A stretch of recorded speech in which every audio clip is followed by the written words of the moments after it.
The people of Flint are currently suffering from contaminated water. In an attempt to save money, the city switched to the Flint River as their main water source. They didn't implement proper corrosion control but added chemicals to the water in an attempt to treat it, making it more unsafe. The water was not properly tested before it was distributed, and the public suffered from sickness. System traps are common patterns of problematic behavior in systems that may cause the system to function improperly. They often lead to issues and result in the system accomplishing the wrong goals. There are various kinds of system traps, and 5 of them are evident in the Flint water crisis. Drift to low performance is defined as the idea that if a system is doing poorly, it'll continue to do poorly as a direct result of past performance. In Flint, the system trap can be seen in the repeated mistakes of the local and state levels of government.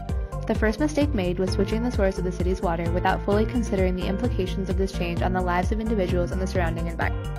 After the initial wave of the systemic complications, the Flint system continued to drift to low performance levels because they refused to acknowledge the problem at hand. To reiterate, the initial low performance was driven by economic factors and caused a decrease in quality of life. The continued drift was caused by reluctance to respond in a timely manner, which then perpetuated the system failure. The way out of this trap is to keep the standard of success high. When witnessing a system failure, society's response should be to work even harder in order to be more resilient to the next potential failure. We see that changing the way a problem is addressed in Flint is the way to a solution, but this behavioral change took a significant amount of time to be achieved. Competitive exclusion is a system trap in which success is given to the successful. It naturally excludes people who do not have certain advantages within the system, and in this trap, one person or group of people will always win out over another. This system trap was very evident in the case of Flint. Flint, Michigan struggles with poverty, and their socioeconomic status was a factor in this issue. If people in a more wealthy area of the country were affected by contaminated drinking water, we can be almost certain that action would have been taken to help them immediately.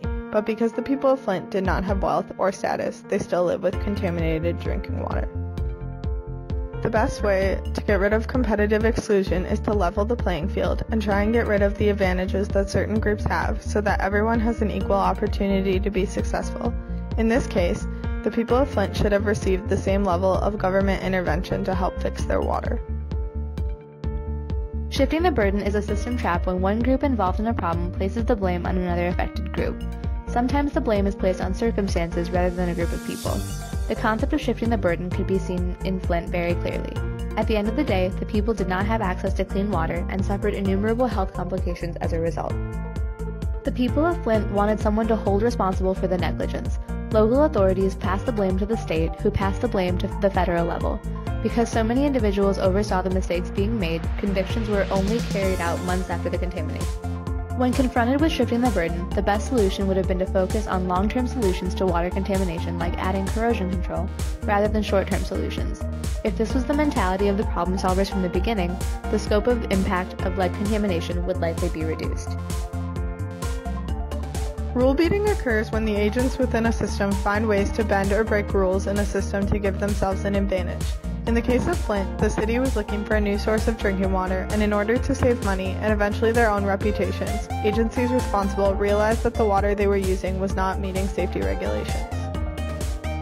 They were finding ways to pass off the water as safe, even though the entire city was affected by the contaminated water.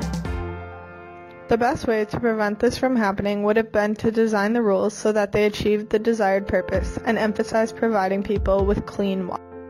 Seeking the wrong goal is almost exactly what it sounds like. The goals of a system should ultimately accomplish what the system is meant to do.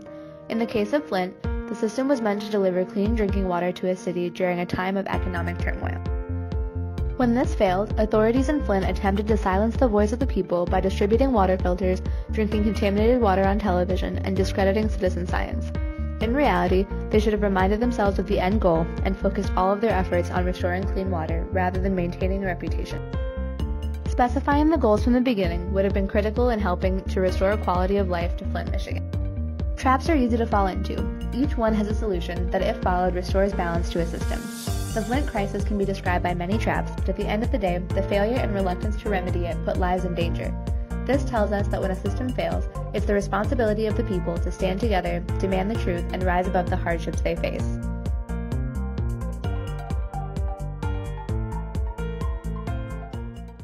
Created using Powtoon.